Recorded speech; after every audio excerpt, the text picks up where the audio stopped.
Hello students, कैसे हैं आप लोग। आई होप आप सभी अच्छे होंगे। बहुत सारे बच्चों के मैसेज आ रहे थे कि सर हमारे हाफ ईयरली एग्ज़ाम कंप्लीट हो गए हैं, बहुत अच्छे एग्ज़ाम गए हुए हैं। वो कई बच्चे इन वीडियोस का भी श्रेय दे रहे थे कि सर बहुत अच्छे वीडियोस बना रहे हैं आप। उन सभी बच्चों को बहुत बहुत धन्यवाद कि आपने उन वीडियोस को देखा और वो आपके लिए यूज़फुल रहे। बेसिकली मेरा पर्पज़ ही यही है वीडियो बनाने का कि वो आपके लिए यूज़फुल रहें, आप उनको क्विक रिवीजन कर सकें। तो इसी सीरीज में आगे कंटिन्यू करते हुए अब हमारा टारगेट होगा आपके पीरियोडिक एग्जाम, जो कि आपके नवंबर के 3rd या 4th वीक में होंगे। तो अब हम कोशिश करेंगे कि पहले से ही हमारे टॉपिक सारे कंप्लीट हो जाएं। तो जो भी वीडियोस आप चाहते हैं, जिन टॉपिक्स पर वीडियोस चाहते हैं, प्लीज आप उन्हें मुझे सजेस्ट करें सो दैट उन टॉपिक्स के ऊपर वीडियो बना सकूं और आप तक पहुंचा सकूं। ठीक है ना। तो आज का हमारा टॉपिक है फ्रिक्शन। देखो, फ्रिक्शन लेने का एक रीजन है, क्योंकि लास्ट क्लास में हमने पढ़ाया था फोर्स। तो फोर्स को जब हमने पढ़ा है तो फ्रिक्शन पढ़ेंगे ना, तो कंटिन्यूटी बनी रहेगी, हमें ज्यादा अच्छे से समझ में आएगा। और जिन बच्चों ने अभी तक अगर फोर्स का वीडियो नहीं देखा है तो पहले वो वीडियो जाकर के देखो, क्योंकि फोर्स को विदाउट समझे हुए हमें फ्रिक्शन समझ में नहीं आएगा। क्योंकि फ्रिक्शन क्या है? It is the four types of force. तो देखो, हम इसमें सबसे पहले क्या पढ़ेंगे? सबसे पहले पढ़ेंगे व्हाट इज फ्रिक्शन, फ्रिक्शन क्या है। फिर पढ़ेंगे what factor affecting the friction, कौन कौन से फैक्टर हैं जो फ्रिक्शन को अफेक्ट करते हैं। फिर उसके बाद हम पढ़ेंगे how to reduce friction, how to increase friction, और फिर फ्रिक्शन के एडवांटेज और डिसएडवांटेज। तो यही कंसेप्ट हमें इस चैप्टर में पढ़ने हैं। तो सबसे पहले हम यही समझते हैं व्हाट इज फ्रिक्शन। भैया फ्रिक्शन क्या है? तो friction is the force that comes into the play when two surface come into the contact of each other. जब दो सरफेस एक दूसरे के कांटेक्ट में आती हैं तब वहां क्या आता है? फ्रिक्शन फोर्स आता है। फ्रिक्शन फोर्स और force of friction act on A opposite direction of motion of A object. अगर आपने फ्रिक्शन फोर्स को जब फोर्स चैप्टर को पढ़ा होगा तो आपको फ्रिक्शन का थोड़ा बहुत अंदाजा होगा। ये क्या है? ये टाइप ऑफ फोर्स है। जब दो सरफेस आपस में आती है तो क्या होता है? फ्रिक्शन होता है। जैसे कि हम हाथों को रब कर रहे हैं, इससे क्या है? फ्रिक्शन प्रोड्यूस हो रहा है। लेकिन जो फ्रिक्शन फोर्स होता है वो हमेशा डायरेक्शन, जिस डायरेक्शन में मूव हो रहा है ऑब्जेक्ट, उसके अपोजिट डायरेक्शन में लगेगा। जैसे मान लो एक ऑब्जेक्ट इस डायरेक्शन में मूव हो रहा है तो फ्रिक्शन फोर्स क्या लग रहा है? अपोजिट डायरेक्शन में लग रहा है। तो ये मूवमेंट हो रहा है, जबकि इधर क्या लग रहा है? फ्रिक्शन फोर्स लग रहा है। जिस तरीके से हम चलते हैं, हमने लास्ट टाइम भी एग्जांपल लिया था। मान लीजिएगा ये हमारे दो पैर है, एक पैर को आगे रखा, फिर पीछे, आगे, ऐसे करते जाते हैं ना। तो लेकिन हम तो आगे मूव कर रहे हैं, लेकिन जो पैर है वो पीछे की तरफ जा रहा है, यानी फ्रिक्शन फोर्स है वो मोशन के अपोजिट डायरेक्शन में लग रहा है। समझ में आ रहा है ना? ठीक है सर, आया समझ में। अब हम आगे बढ़ते हैं। अब सबसे इंपॉर्टेंट पॉइंट पर डिस्कस करते हैं, factor that can affecting the friction. यानी कौन कौन से फैक्टर हैं जो फ्रिक्शन को अफेक्ट करते हैं। देखो, सबसे पहला हमारा फैक्टर है द इनरेगुलर ऑफ सरफेस।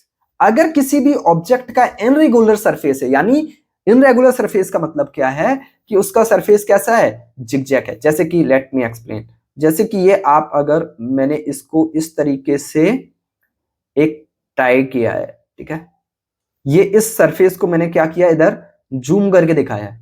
ये क्या है? जूम करके दिखाया है। तो आप देखोगे ये बॉक्स का है और ये क्या है? ये सरफेस का है। ये कैसा है? इनरेगुलर सरफेस है, उबड़ खाबड़ है। इनरेगुलर का मतलब क्या है? थोड़ा सा रफ है। तो if we move on a object which has irregular or rough surface and another surface is also irregular, the force friction will be higher in this case and movement of the object would be restricted। तो इसका मतलब क्या है भैया कि अगर दो surface है और उन दोनों सरफेस के बीच में क्या है? बहुत ज्यादा उबड़ खाबड़ सड़क है, तो उनके बीच में जो फ्रिक्शन फोर्स होगा वो क्या होगा? बहुत ज्यादा होगा। जैसे आपने देखा होगा कि अगर सड़क पर साइकिल चलाते हैं और सड़क स्मूथ है तो वो स्मूथली साइकिल चलती है, लेकिन अगर सड़क रफ है तो बहुत ज्यादा पावर लगाना पड़ता है, क्योंकि वहां फ्रिक्शन इंक्रीज हो गया है। एक और एग्जांपल लेते हैं।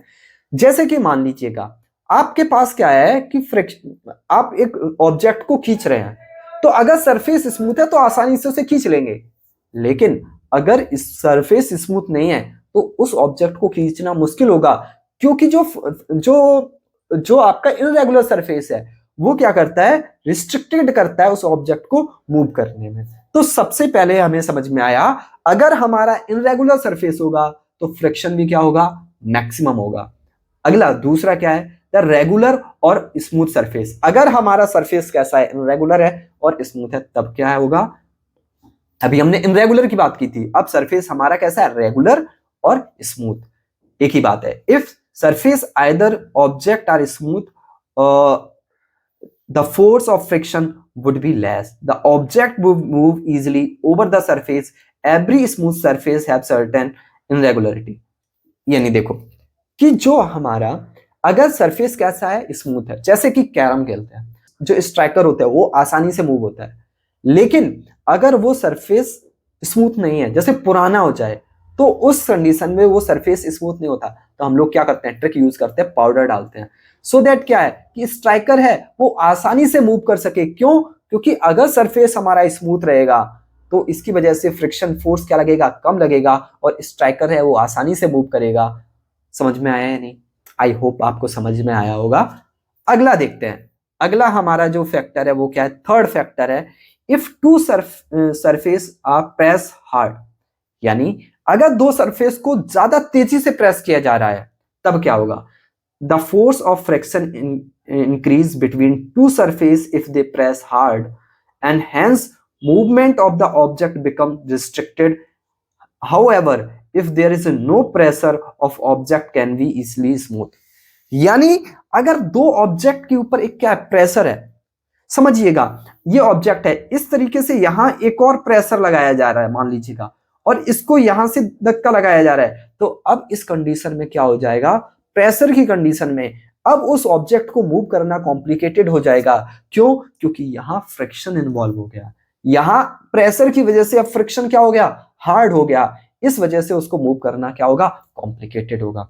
तो what factor affecting the friction, there are three factors that affect the friction. First one, in regular surface, अगर रेगुलर सरफेस होगा तो ज्यादा फ्रिक्शन लगाना पड़ेगा।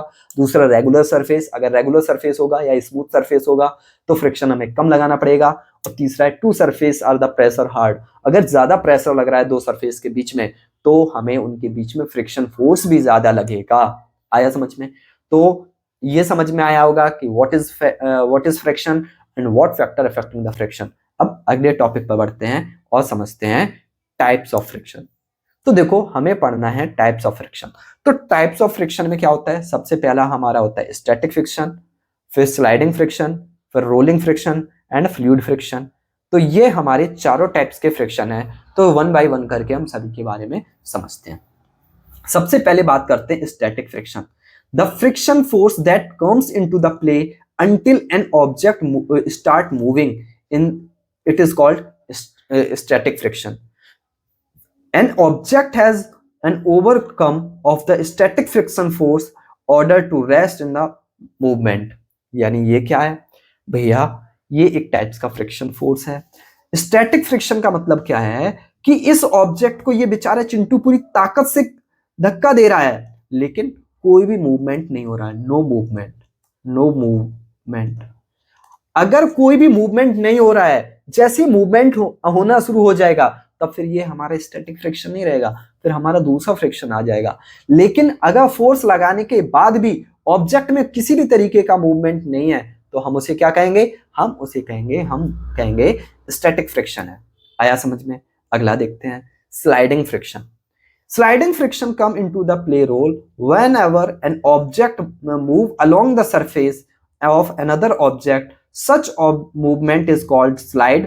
Hence, sliding friction is the force that oppose the movement of slide of a object.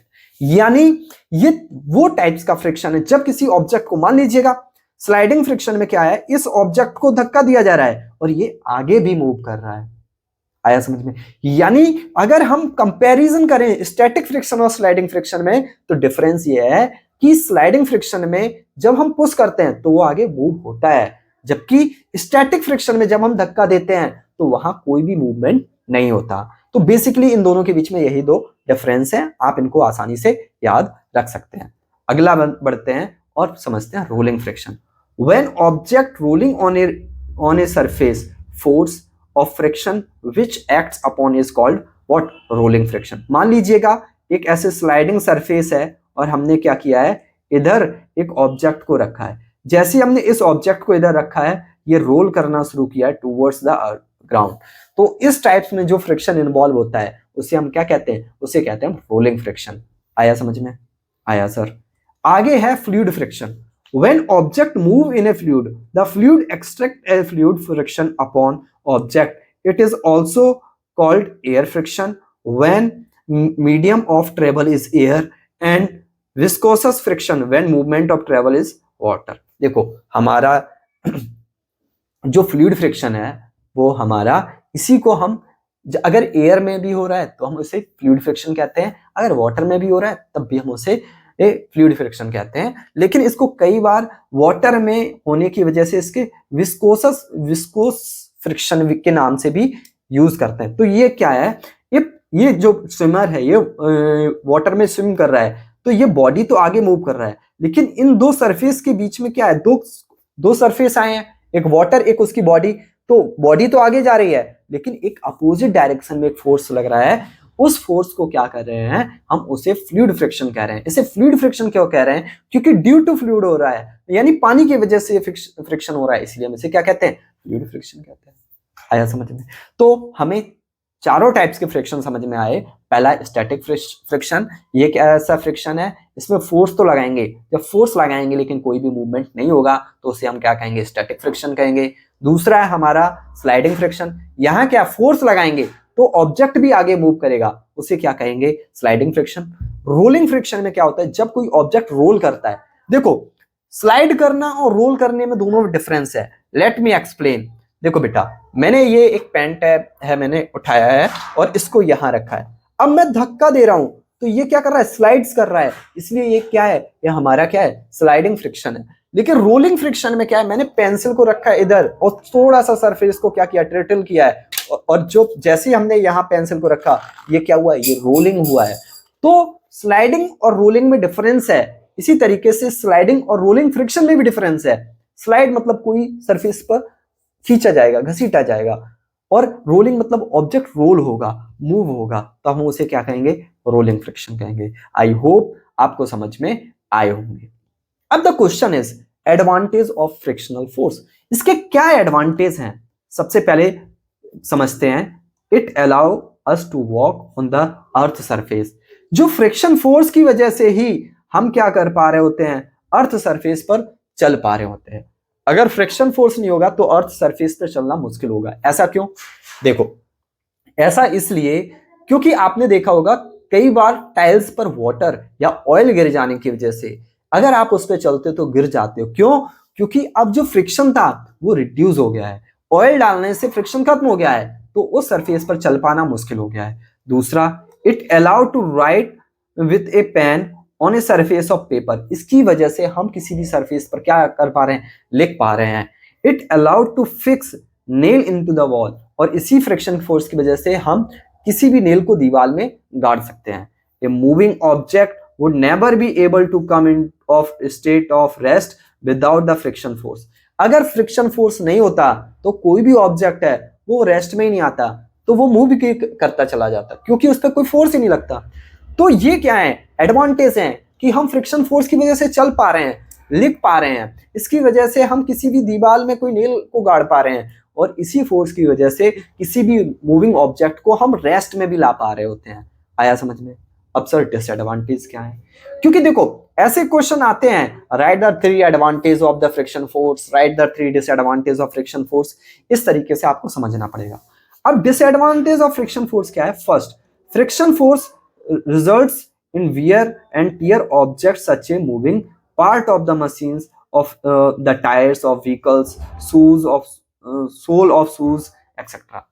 यानी अगर friction force लगता है तो इसकी वजह से क्या होता है, इसकी वजह से जो ऑब्जेक्ट होते हैं, मशीन्स होते हैं, वो क्या होती हैं, वो पार्ट हैं वो खराब हो जाते हैं। जैसे आप देख पा रहे हो ये जो निप है, ये निप है जो पेन का, इसको कैमरे के पास में लेके आता हूं, देख पा रहे हो ना, ये जब जैसी फोकस इसने शिफ्ट किया है तो आप देख पा रहे हो ये भी थोड़ा सा क्या हुआ है, घिस गया है।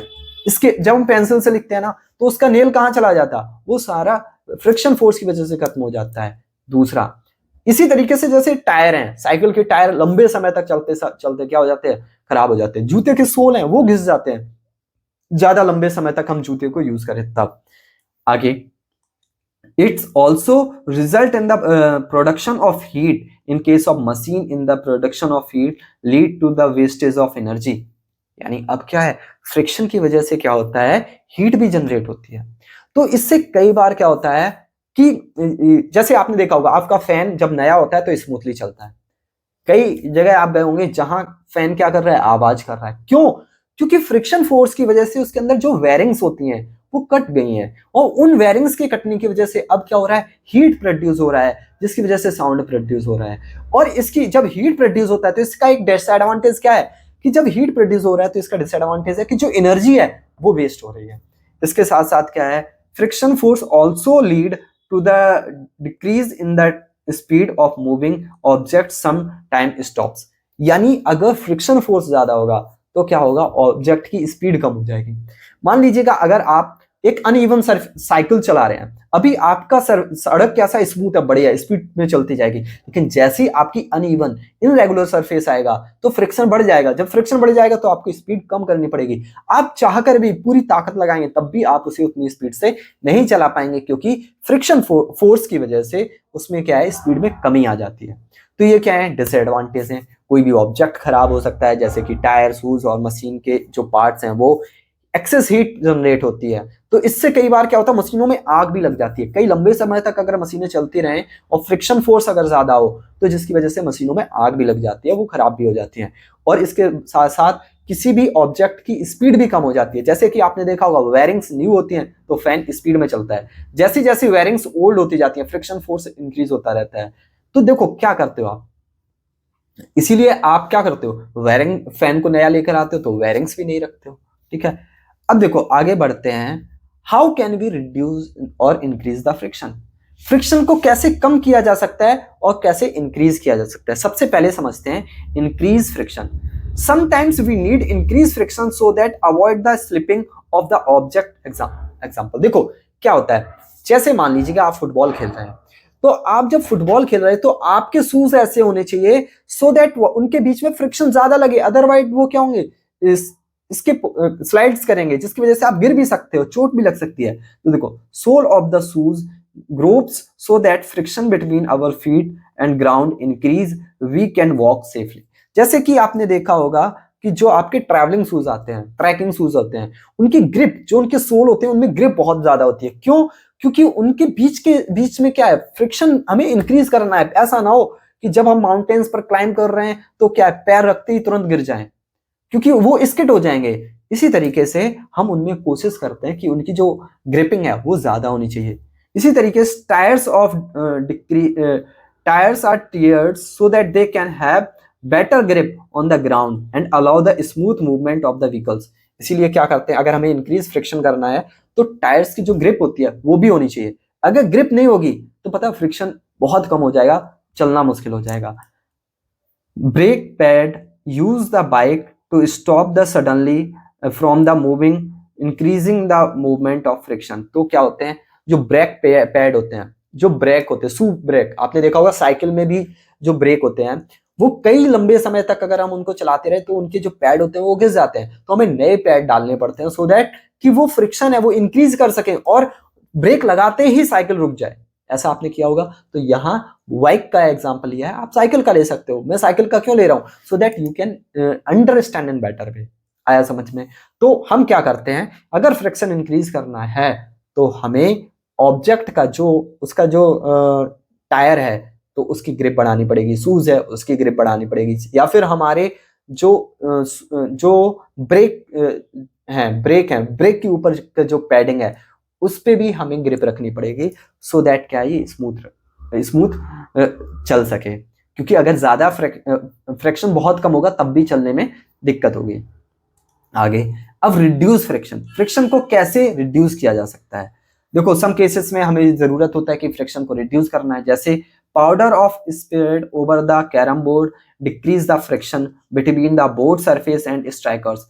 In this way surface of the carrom board become smooth. तो अभी मैंने जब कैरम बोर्ड में एक्सप्लेन कर रहा था तब मैंने यही तो एग्जांपल लिया था कि अगर आपका स्ट्राइकर मूव नहीं कर रहा है तो हम क्या करते हैं, पाउडर डालते हैं, सो दैट पाउडर डालने से क्या होता है, फ्रिक्शन रिड्यूस हो जाता है और इससे क्या होता है, आसानी से मूवमेंट होता है। अगला, ग्रीस यूज बाइसिकल और motorcycle different parts of machines so reduce friction increase the efficiency. आप देखते हो आपकी साइकिल बहुत टाइट चल रही होती है तो आप जाते हो और कहते हो इसमें थोड़ा सा ग्रीस लगा दो या ऑयलिंग कर दो, जिसकी वजह से क्या होता है कि जो हमारा फ्रिक्शन है वो क्या हो जाए, कम हो जाए और वो आसानी से चल सके।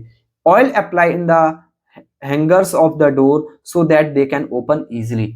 और कई बार क्या होता है, गेट है वो टाइट हो जाते हैं, वो गेट आसानी से नहीं खुलते, तो आप क्या करते हो, उन हैंगर के, उनके जो जिससे कनेक्ट होते हैं डोर, उन हैंगर्स के ऊपर आपको ऑयल पुल करना होता है सो दैट क्या है, वो स्मूथली ओपन हो पाए। कई बार आपने देखा होगा कि बहुत सारे ऑब्जेक्ट हैं उनमें जंग लग जाती है और या फिर वो बहुत टाइट हो जाते हैं, तो उसमें क्या करते हैं, मैकेनिक के पास लेके जाते हैं, तो वो क्या करते हैं, ऑयलिंग कर देते हैं सो दैट कि उनके आसानी से चल सके। साइकिल के लंबे समय तक चलाते रहने से उनमें क्या होता है कि जो मैकेनिक के पास ले जाते हैं वो उसमें ऑयलिंग कर देता है सो दैट वो स्मूथ चल सके। इसी तरीके से, तो ये क्या थे, हमारे एग्जाम्पल थे how can we reduce the friction. अब देखो हमने इस चैप्टर में, देखो एक छोटा सा चैप्टर है, अब आप सोचेंगे कि सर 20 मिनट्स में कंप्लीट हो गया, क्यों भैया, छोटा सा चैप्टर है तो 20 मिनट में खत्म हो जाएगा। इट्स डिपेंड ऑन चैप्टर कितना लंबा है, कोई भी पॉइंट हमने स्किप नहीं किया है, चाहे फिर आपका वो टाइप्स ऑफ फ्रिक्शन हो या फिर हमारे फ्रिक्शन क्या है, टाइप्स ऑफ फ्रिक्शन क्या है, फैक्टर अफेक्टिंग द फ्रिक्शन क्या है, इसके साथ एडवांटेज और डिसएडवांटेज फ्रिक्शन के क्या है, कैसे हम फ्रिक्शन को इंक्रीज कर सकते हैं, कैसे डिक्रीज कर सकते हैं। अब देखो, अब आपको करना क्या होगा, एनसीईआरटी बुक को बहुत अच्छे से पढ़ना है, या फिर जो भी आपके पास बुक है उसको पढ़ो अच्छे से, क्योंकि जब आप बुक रीड करते हो तो वहां कुछ एक्टिविटीज भी गिवन होती है, आप उनको भी पढ़ते हो। और अगर कोई भी एक्टिविटी समझ में नहीं आ रही, पिक्चर क्लिक करो, टेलीग्राम पे सेंड करो, तो मैं आप लोगों को वहां से जैसे ही आप डाउट सेंड करेंगे मैं उसके ऊपर वीडियोस बना दूंगा। अब अगला क्या है, how wheels reduce the friction. अब जो व्हील्स है वो फ्रिक्शन हमारा कैसे रिड्यूस करता है, तो देखो होता क्या है, व्हील्स के अंदर होती है वॉल रिंग, क्या होती है, वॉल रिंग, तो ये वॉल वेयरिंग भी बोलते हैं या वॉल रिंग कहते हैं। तो ये क्या होता है, ये मूव करते हैं। देखो अभी एक आप प्रैक्टिकल कर सकते हो, आप क्या करो, मार्बल्स लेकर आओ 7-8 और उसके पहले एक ऑब्जेक्ट लो, ऐसा बॉक्स लिया और हमने इसको ऐसे मूव कर दिया आसानी से, थोड़ा सा धक्का दिया, कुछ नहीं हुआ। लेकिन अगर मैं क्या करूं, अभी इसके लिए एक डेमोन्स्ट्रेशन मैं करके दिखाता हूं। मैंने लिए हैं 2 पेन, क्या लिया है, 2 पेन लिया है, ठीक है। और इस पेन को मैंने क्या किया है, ये जो पेन है वो मैंने व्हील्स की तरीके से यूज किया है, इस तरीके से। अब देख रहे हो, इसको मैंने रखा और थोड़ा सा धक्का दिया तो ये आसानी से मूव कर पा रहा है या नहीं, देखो ये देखो मूव कर पा रहा है या नहीं, आसानी से मूव कर पा रहा है। क्यों, क्योंकि ये जो वॉल है, ये जो पेन है, ये एक व्हील्स का काम कर रहा है, जिसकी वजह से आसानी से इसे मूव किया जा रहा है। आप देखते हैं कि जो हैवी बैग्स होते हैं उसमें क्या व्हील्स लगा देते हैं, जिससे क्या होता है कि व्हील्स को हम आगे रोटेट करते हैं, तो जो अगर हम ऐसे वेट को कैरी करने में कैपेबल नहीं है, लेकिन हम उनमें बैग में हमारे व्हील्स यूज हैं, तो हम उन्हें आसानी से मूव कर सकते हैं, एक प्लेस से दूसरे प्लेस तक ले जा सकते हैं। सिलेंडर आप ऐसे नहीं उठा सकते, लेकिन सिलेंडर के नीचे का एक, आपने देखा होगा आजकल बहुत ज्यादा मार्केट में अवेलेबल है, हर जगह अवेलेबल है, कि जो सिलेंडर की रखने का स्टैंड आता है, जैसे हम सिलेंडर के ऊपर स्टैंड रखते हैं और उस स्टैंड में क्या लगे होते हैं, व्हील्स लगे होते हैं, उसे एक जगह से दूसरे जगह तक ले जाते हैं, आसानी से चला जाता है। क्यों, क्योंकि वो फ्रिक्शन को रिड्यूस कर देता है। तो जो बेयरिंग होती हैं इस जो व्हील्स की, वो क्या कर देती है, 2 सरफेस के बीच में फ्रिक्शन कम कर देती हैं, क्योंकि यहाँ रोलिंग फ्रिक्शन होता है। और आपको पता है कि सबसे, अगर फ्रिक्शन को हम सारे फ्रिक्शन को कंपैरिजन करें तो सबसे ज्यादा हमारा फ्रिक्शन, सबसे मैक्सिमम कौन सा होगा, सबसे पहला होगा स्टैटिक फ्रिक्शन, फिर स्लाइडिंग फ्रिक्शन, फिर उसके बाद रोलिंग फ्रिक्शन और उसके बाद हमारा फ्लूइड फ्रिक्शन। तो इस तरीके से हम फ्रिक्शन को अरेंज भी कर सकते हैं। समझ में आया या नहीं? तो अब क्या होता है, आपको पता है कि अभी हमारा जब ऑब्जेक्ट स्लाइड कर रहा था वो फ्रिक्शन ज्यादा था, लेकिन जैसे ही मैंने व्हील्स लगाए तो अब क्या कर रहा है, रोलिंग फ्रिक्शन कर रहा है। तो अब क्या है, अब रोलिंग फ्रिक्शन करने से उसका फ्रिक्शन कम हो जाएगा, इसीलिए वो आसानी से मूव करते हैं। इस तरीके से व्हील्स काम करता है। तो आई होप आपको ये वीडियोस पसंद आया होगा। अगर आपने अभी तक टेलीग्राम चैनल नहीं ज्वाइन किया, प्लीज ज्वाइन करो, वहां आपको session PDF, e notes, session updates, इसके साथ साथ क्विजेस भी मिलती हैं। और I hope you enjoy this class. Thanks for joining. Have a great day.